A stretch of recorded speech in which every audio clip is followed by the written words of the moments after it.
Hey, what's happening, guys? Elton McFall here from my room in my apartment here in Montreal, Quebec, Canada.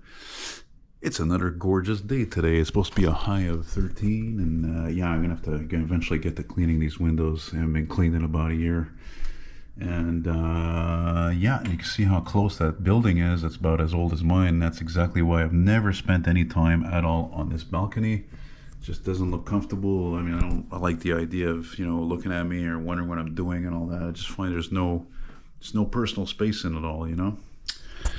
Anywho, I'm filming this painting in here because, yeah, there's still some rays of the sun you can see here coming through, and it's still kind of bright. And because I'm so tired from yesterday, I walked so much. I spent about almost 4 hours, I think, finishing this painting. I'm just pretty tired today, and I really wanted to bring this outside in the sun, the park or something, and show it off. But I'm like, not this time. I'm too tired. So anyway, you can see some of my models there, and there's a couple of trucks there that are covered up. I'm keeping them really clean that way, so that one day I will bring them in the park and show them off. And before I show my friend's Cadillac I painted, how about this picture here that I framed not too long ago? This actually used to be a 1960 Pontiac Bonneville advertisement, a magazine ad, which had the pages were a bit longer. About here it was 14 by 22, and I cut all that out and said, yeah, maybe it'll be a better way to sell this, because now you just have the image, which speaks for itself. Here's a photo that I had blown up from a friend of mine. Took this picture in Cuba of one of our old ex-Montreal New Looks. This is a unique photo. I had done this really for myself, so I don't care if I don't sell it, but I will sell it. And it's a one-of-a-kind item. I think I had even edited it out, the digital markings of the year. He took this in '99. Some of my rigs here. But this one, the Ford, this one, and this one, I didn't. There's only this one actually I built. Anyway, back to the '70 Cadillac Deville painting. So yeah, a few years ago, some of you watch a lot of my videos. You might remember me actually filming this car, driving around, and a ride in it. Belongs to a friend of mine who's behind the wheel, which I didn't want to get too descriptive on the way he looked. Kind of give him a little bit more of an anonymous look. And so last month, actually, he bought a bunch of my old my paintings. And man, actually, he bought more than that. Even actually, he bought even a collage I did of my 40 original photos I took at the Orange Julep between 1999 and 2009. He bought a lot of stuff, and I told him, before he left, I said, I wish I knew more guys like you, that had not only that totally appreciate great work, quality work, but actually have the money to buy this stuff. So this 14 by 28 inch painting is done in acrylic paint. As I said in the previous video, I would like to one day switch back over to oil paint, but oil paint costs more money. But so yeah, it took a lot of hours to do this. Just this Cadillac alone, all the details, and the grille, and the chrome.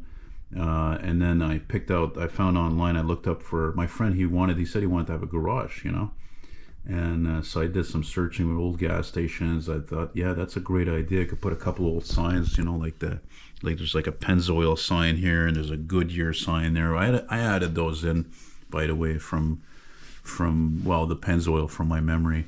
I threw in the tow truck here, and then of course my friend's 77. One of two 77 Lincolns he has. He's got that Continental Mark V, which is a humongous boat. It could even be as long as this 70 Cadillac.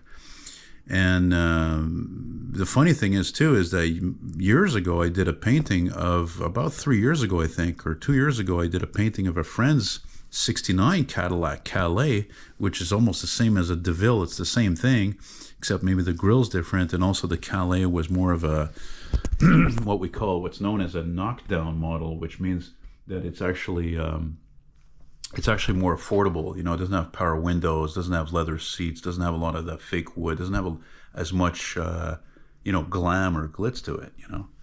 What do you think, Gloria? Yeah, it was a good baby. You like that book Daddy found? He's going to sell that book. Yeah, he's going to put it for sale. So yeah, that's about it. And of course, I'd like to take this time to to remind you guys that if any of you, of course, are interested in me painting something for you, which of course would have to be vintage pretty much, or vintage themed, painting like this is $300. But I mean, let's say if I just do said car, it could be 200. If there's not really much of a background at all, you know, something simple like this, blue sky, a little bit of grass or whatever. So it's just charged basically on detail. But if you got, let's say you got $100, for example, I'll do an 8 by, let's say 9 by 12 painting, something like that. So I'm flexible, but I will not be taken advantage of course. So, and trying to think of anything else I'm forgetting here.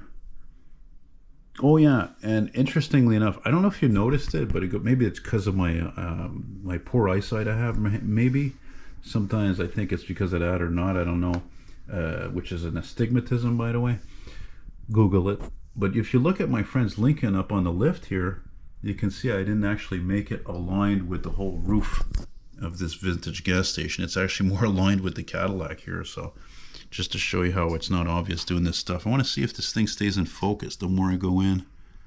Because I noticed a couple of times I would show stuff, and like one time last year I was outside there near my place, and I finished that Freightliner cab over garbage truck, you know, the red one. And I went to really zoom in close on it, and it was just going out of focus. I was like, what? That's not cool.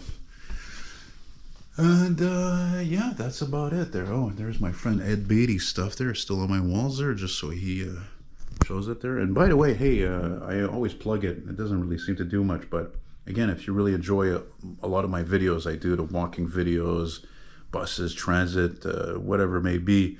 A lot of that stuff you could find in my members only videos. So that stuff is really exclusive to members only. So you pay like $10 and change Canadian a month, which is about, I don't know, 6-7 US, and you get about almost an hour, if not that, of me, you know, wandering around, or what of my project I'm working on, and this and that. So, and I really try to keep, like I said, to keep really all that stuff exclusive.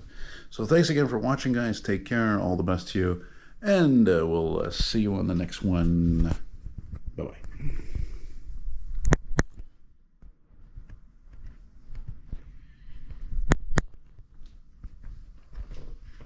You know.